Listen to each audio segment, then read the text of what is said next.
नमस्ते विद्यार्थी मित्रों, हिंदी क्लास में मैं आपका हार्दिक स्वागत करती हूँ। आज कक्षा 6 जिसमें हम हिंदी पढ़ेंगे, तीसरा जो पाठ है समझदार नन्ही, उसका आज हम स्वाध्याय और अभ्यास देखेंगे। स्वाध्याय और अभ्यास के प्रश्न हम आज इस वीडियो में देखेंगे। तो अभ्यास में हमारा पहला प्रश्न है कि निम्नलिखित वाक्य किसने किससे कहा और क्यों, बताइए। तो पहला प्रश्न है, ये जो वाक्य है उस वाक्य में किसने किसे कहा और क्यों कहा है वो आपको बताना है। पहला वाक्य है, माँ मैं अपनी गंदी आदत मैं उसकी गंदी आदत छुड़ा कर रहूंगी। तो यह वाक्य किसने कहा? नन्ही ने। किससे कहा? अपनी माँ से। क्यों कहा? क्योंकि वह बिच्छू की गंदी आदत यानी डंक मारने की आदत छुड़ाना चाहती है। अब दूसरा है, क्या करूं, डंक मारना मेरा स्वभाव है। यह वाक्य किसने कहा? बिच्छू ने। यह वाक्य बिच्छू ने कहा। किसे कहा? तो नन्ही से। क्यों कहा? क्योंकि नन्ही का उपकार भूल कर उसने उसे डंक मार दिया। तो इस तरह आपको तीसरा वाक्य भी लिखना है। तीसरा वाक्य है, तुम यह गंदी आदत छोड़ दो, नहीं तो मुसीबत में कोई तुम्हारी मदद नहीं करेगा। ये जो वाक्य है कौन कहता है? तो यह वाक्य नन्ही ने बिच्छू से कहा, क्योंकि वह बिच्छू की बुरी आदत के बारे में उसे चेतावनी देना चाहती थी। चौथा वाक्य है, भलाई करना मेरा स्वभाव है। यह वाक्य नन्ही ने बिच्छू से कहा, क्योंकि बिच्छू के विश्वासघात को भूलकर उसने उसकी मदद की थी। पांचवा वाक्य है, मैं वचन देता हूँ कि अब मैं किसी निर्दोष जीव को डंक नहीं मारूंगा। तो यह वाक्य कौन कहता है? बिच्छू। किससे कहता है? नन्ही से। क्यों कहता है? क्योंकि नन्ही से विश्वासघात पर उसे बहुत पछतावा होता है। पछतावा होता था, इसीलिए उसने यह वाक्य कहा। अब दूसरा प्रश्न है, यदि तुम नन्ही की जगह होते तो बिच्छू के साथ कैसा बर्ताव करते? सोचकर कहिए। सोचकर अपनी नोटबुक में लिखो। बराबर? अगर आप नन्ही की जगह होते तो क्या करते? अपने विचार लिखने हैं यहाँ पर। बराबर? तो आप अपने विचार लिखना। अब हम स्वाध्याय की ओर जाते हैं। स्वाध्याय में यहाँ प्रश्न है, निम्नलिखित प्रश्नों के उत्तर लिखिए। तो आपको ये सारे प्रश्न के जवाब, प्रश्न भी लिखना है और साथ में जवाब भी लिखना है अपनी स्वाध्याय की नोट में। बराबर? आपको नोट में स्वाध्याय और अभ्यास लिखना है। यहाँ पर पहला प्रश्न है, नन्ही कौन थी? तो आपने पाठ पढ़ा। बराबर? अब आपको जवाब देना है, नन्ही एक बतख थी। दूसरा प्रश्न है, बिच्छू कहाँ फंस गया था? तो बिच्छू दलदल में फंस गया था। तीसरा प्रश्न है, बिच्छू को क्यों पछतावा हुआ? तो बिच्छू को पछतावा हुआ क्योंकि 2 बार जीवनदान देने वाली बतख को उसने डंक मारने चला था, इसीलिए बिच्छू को पछतावा हुआ। प्रश्न नंबर 4, नन्ही ने क्या निश्चय किया? नन्ही ने यह निश्चय किया कि मुसीबत में पड़े को हमेशा बचाती रहूंगी। अब अगला प्रश्न जो है 5वां प्रश्न है, तो 5वें प्रश्न के जवाब आपको लिखना है कि नन्ही ने बिच्छू को क्यों बचाया। तो नन्ही ने बिच्छू को क्यों बचाया? क्योंकि बिच्छू दलदल में फंस गया था। उसने नन्ही से प्रार्थना की, बहन मुझे बचा लो। नन्ही को बिच्छू पर दया आई, इसीलिए नन्ही ने बिच्छू को बाहर निकालकर बचाया। अब 6ठा प्रश्न है, बिच्छू के स्वभाव के बारे में माँ ने नन्ही से क्या कहा? तो विद्यार्थियों मित्रों, यहाँ पर आपको जवाब लिखना है कि बिच्छू के स्वभाव के बारे में माँ ने नन्ही को बताया कि बिच्छू अपनी गंदी आदत का गुलाम है। उसे चाहे कितनी बार बचाया जाए, लेकिन वह बार बार डंक मारता रहेगा। तो इस तरह अगला प्रश्न है, अब नन्ही ने अपने स्वभाव के बारे में क्या कहा? तो नन्ही ने अपने स्वभाव के बारे में कहा कि भलाई करना मेरा स्वभाव है। मैं तुमसे बदला लेने के लिए अपनी आदत क्यों छोड़ दूं?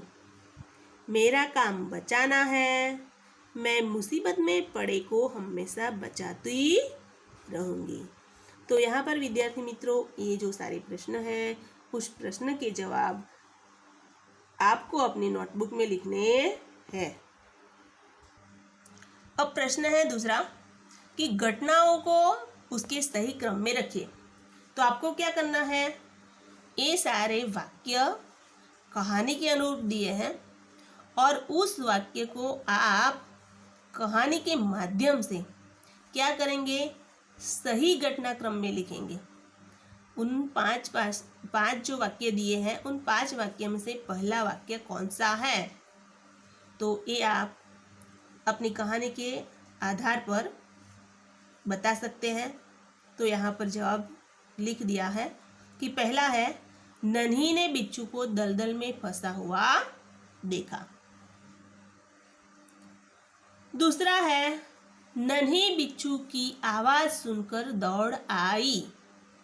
नन्ही बिच्छू की आवाज सुनकर दौड़ती आ गई।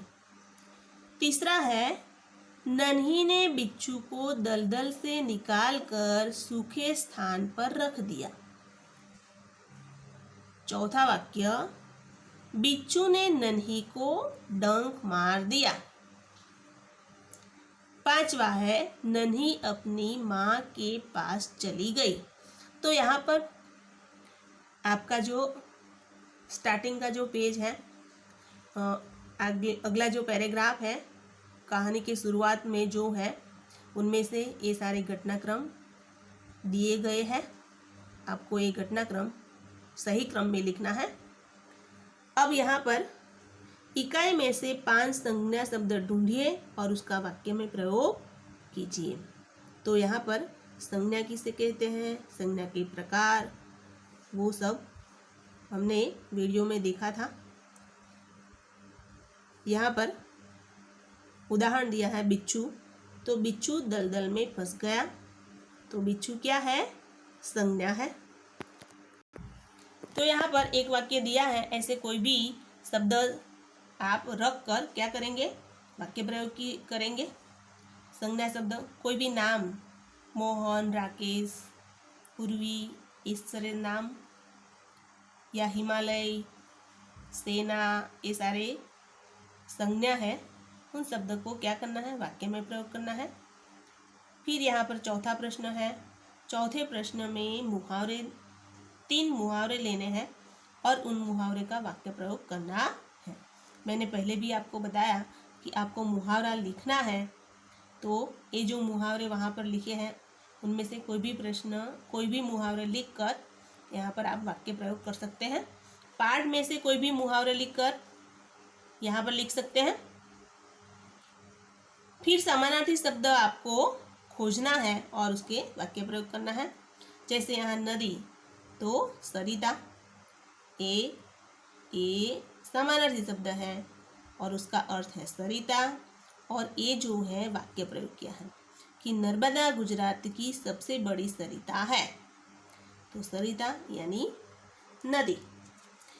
फिर यहाँ पर कई सारे शब्द हैं। स्थान, तो जगह, स्वभाव, प्रकृति, मुसीबत, संकट, प्रसन्न, खुश, थिरकना यानी नाचना। बराबर। तो ये सारे शब्द के अर्थ दिए मैंने और फिर आपको वाक्य प्रयोग करना है। तो यहाँ पर आप पाठ में से, कहानी में से भी वाक्य प्रयोग कर सकते हैं। अब है वह शब्दकोश। तो शब्दकोश के बारे में मैंने यहाँ पर शब्दकोश में ध्यान रखने की बात है। सबसे पहले आप स्वर लेंगे, उसके बाद व्यंजन। बराबर। तो यहाँ पर सबसे पहला शब्द कौन सा आएगा? डंक। फिर नदी, फिर बिच्छू, मुसीबत और शैतानी। बराबर।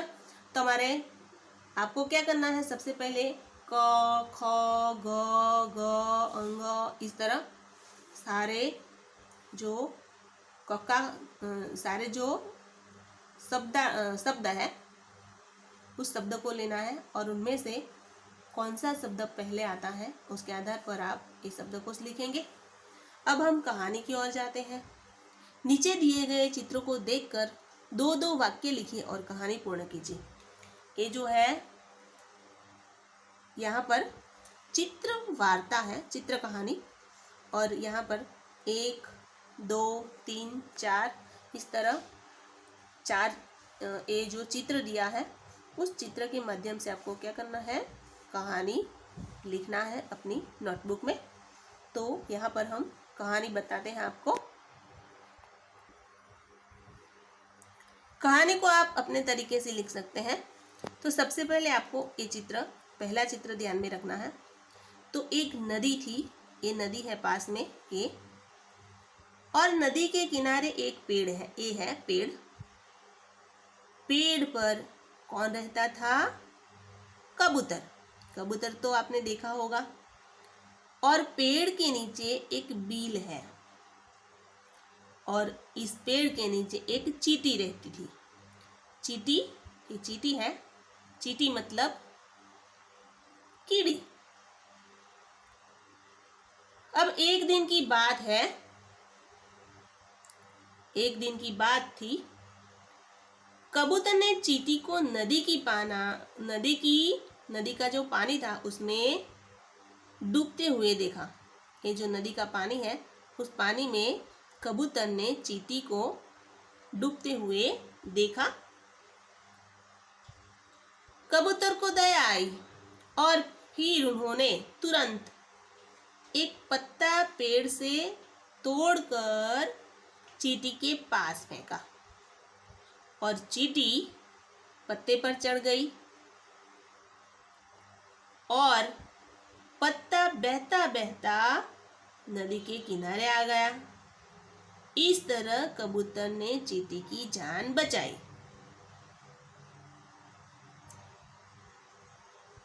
ये जो चींटी थी उन्होंने कबूतर को धन्यवाद किया। फिर एक दिन की बात थी। तीसरे चित्र में एक दिन की बात थी। एक दिन शिकारी आया और उस वक्त एक कबूतर जो था वो पेड़ पर सो रहा था, बैठा हुआ था शांति से। उसकी नजर शिकारी पर नहीं थी। उसे ध्यान ही नहीं था कि यहाँ पर शिकारी आया हुआ है। और शिकारी जब आया तो उन्होंने कबूतर को देखा और फिर अपनी बंदूक से कबूतर का निशाना साधा। यह चींटी देख गई। चींटी ने यह सारा दृश्य देखा। फिर चींटी फौरन शिकारी के पांव तक पहुंच गई और फिर जैसे ही शिकारी बंदूक का निशाना लगाने वाला था, तभी की जो चींटी थी, उस चींटी ने शिकारी के पैरों में काटा और फिर शिकारी दर्द से चिल्लाने लगा। उसकी आवाज सुन कबूतर उड़ गया। इस तरह उसका जो निशाना था कहीं और चला गया। इस तरह चींटी ने कबूतर की जान बचाई। क्योंकि एक दिन कबूतर ने चींटी की जान बचाई थी, आज चींटी ने कबूतर की जान बचाई। यहाँ आप देख सकते हैं, ये जो कबूतर है पेड़ पर है। ये शिकारी बंदूक से निशाना लगा रहा था, तभी चींटी ने उसके पैर को काटा। जैसे ही चींटी ने पैर को काटा, उसके पैर में दर्द हुआ और ये शिकारी का जो निशाना था वो कहीं और चला गया। उसकी आवाज़ आई, बंदूक की आवाज़ आई और शिकारी की दर्द की आवाज़ आई, जिसे सुनकर ये जो कबूतर था वो उड़ गया। इस तरह आज चींटी ने कबूतर की जान बचाई और फिर कबूतर ने चींटी का आभार माना। तो इस तरह आपको कहानी लिखनी है। उस कहानी में आप अपने तरीके से अंदर लिख सकते हैं, लेकिन कहानी का भावार्थ एक ही होना चाहिए। उसमें आप जो लिखना है लिख सकते हैं, लेकिन कहानी का जो भावार्थ है वो वैसा का वैसा रहना चाहिए। अब यहाँ पर एक चित्र दिया है।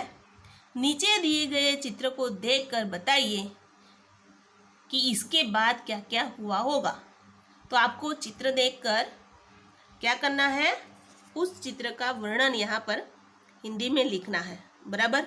तो आप ये जो चित्र है उस चित्र के बारे में ध्यान से देखना और फिर यहाँ पर वाक्य लिखना है। ये जो चित्र का क्या हुआ वो सारे वाक्य यहाँ पर लिखने हैं, बराबर। अब यहाँ पर प्रश्न नंबर 9 है, निम्नलिखित वाक्यों में से उचित विराम चिन्ह का प्रयोग करके वाक्य फिर से लिखिए। तो विद्यार्थी मित्रों, हमने अगले वीडियो में विराम चिन्ह का वीडियो भेजा था। उनमें कई सारे विराम चिन्ह दिए गए थे। उस विराम चिन्हों का उपयोग करके आपको क्या करना है, ये जो वाक्य है उस वाक्य में विराम चिन्ह का उपयोग करना है, बराबर। यहाँ पर मैं आपको विराम चिन्ह बताती हूँ। जैसे यहाँ पर पूर्ण विराम, फिर अल्प विराम, प्रश्नवाचक चिन्ह, विस्मयादिबोधक चिन्ह, योजक चिन्ह, निर्देशक चिन्ह, कोष्टक, अवतरण, ई खरा, दोहरा। ये वीडियो मैंने अगले वीडियो में मैंने आपको भेजा था। आपको ये जो वाक्य है उस वाक्य में क्या करना है, विराम चिन्ह का प्रयोग करना है। फिर यहाँ पर एक परिच्छेद दिया है, यहाँ पर एक पैराग्राफ दिया है। उस पैराग्राफ को पढ़कर आपको क्या करना है, ये प्रश्न है उसके जवाब देने हैं। जैसे असुरों के बाद इंद्र ने क्या कहा, असुरों के बारे में इंद्र ने क्या कहा। तो आपको यहाँ पर ये जो पैराग्राफ है, परिच्छेद है, उसे पढ़ना है और उनमें से जवाब ढूंढना है। दूसरा प्रश्न है, देवता ब्रह्मा जी के पास क्यों गए। तो आप यहाँ पर से प्रश्न के जवाब ढूंढकर लिख सकते हैं। तो यहाँ पर पहला प्रश्न है, असुरों के बारे में इंद्र ने क्या कहा। तो असुरों के बारे में इंद्र ने कहा कि हम वृत्तासुर से भयभीत हैं। असुर बलवान तो है ही, संख्या और चतुराई में हमसे अधिक है वो। उनके पास हमसे 4 गुने शस्त्र है। इस तरह असुरों के बारे में इंद्र ने कहा। दूसरा प्रश्न है, देवता ब्रह्मा जी के पास क्यों गए? तो देवता वृत्तासुर के विनाश का उपाय पूछने के लिए ब्रह्मा जी के पास पहुंचे। तो इस तरह आपको ये प्रश्न भी लिखने हैं। अब यहाँ पर सर्वनाम है, लेकिन सर्वनाम हम अगले वीडियो में देखेंगे। बराबर, मैंने जो तीसरे पार्ट का स्वाध्याय अभ्यास आपको बताया है, वो सारे स्वाध्याय अभ्यास आप अपनी नोटबुक में लिखेंगे। अब हम अगले वीडियो में मिलेंगे, तब तक के लिए नमस्ते।